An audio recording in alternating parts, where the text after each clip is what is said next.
Yeah, I'm Mark Ongley again. We're doing the Nehemiah project down at Ashes to Life in beautiful Beaver Falls. It's going to be on Wednesday nights between Labor Day and Christmas, 13 different Wednesday nights starting at 6:30.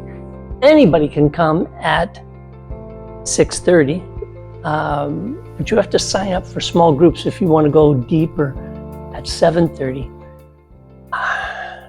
Inner healing prayer. Some of you, I think you're asking this question. Some of you are asking, where do you read anything about inner healing prayer in the Bible? Inner healing prayer? I don't think that's in the Apostle Paul's writings, Peter, the teachings of Jesus. I mean, going back and finding healing from memories.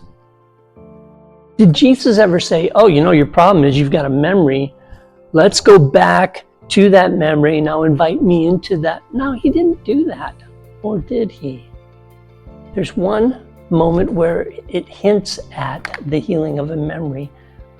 You remember Peter, his moment of great disgrace, early in the morning hours, warming himself beside a fire, and a little servant girl and some others accuse him. I think you were with Jesus. And he says, no, don't know the man. 3 times he denied Christ, and then he looked and saw Jesus and he went out and wept. Not too many weeks later, he decides to take the guys out fishing. They fish all night, and Jesus, as you know, is on the shore. He's built a fire, and all these things from the past. He calls out, just like one other time, hey, have you caught any fish? No. Throw your net on the other side of the boat. Who is this guy telling us to? Okay, we'll do that. And the fish are jumping into the net, just like they did when Jesus first called Peter. Peter jumps in the water, swims to the shore, and then Jesus is already providing a breakfast for them. And he's warming himself early morning hours, probably shivering from swimming in the Sea of Galilee, warming himself. And then Jesus asks him 3 times, early morning hours, around the fire, hey, Peter, do you really love me? No doubt this takes Peter back to that memory of his betrayals, and he's carried that with him like a wet blanket, unable to fully rise up into the man of God that Jesus is calling him to be. But in that moment of restoration, Jesus peels off that wet blanket. We all carry some stuff from our past that needs to be peeled off.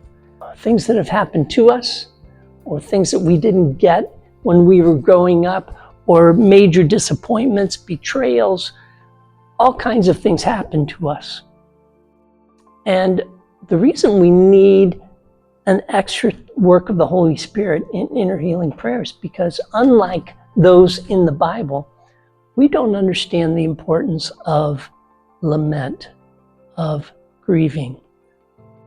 In our history, a lot of us have inherited some things from the Brits and from the Germans and others, which would just say, stuff it down, don't deal with it, buck up, move on. And that's not biblical. That's not biblical. They knew how to lament. In fact, there's an entire book of the Bible called Lamentations. And David, who was a general, a soldier, a king, and he wrote poetry about his feelings. They understood how to present their sorrows and their difficulties and their pains to God in prayer, and then encounter him in prayer. That's what we'll learn on Wednesday nights down at Ashes to Life. Come for the first hour. All are welcome. 6:30 Wednesday nights between Labor Day and Christmas. Then, if you want to go deeper and find some true inner healing, sign up for the small groups. Registration is limited, so sign up now. Peace.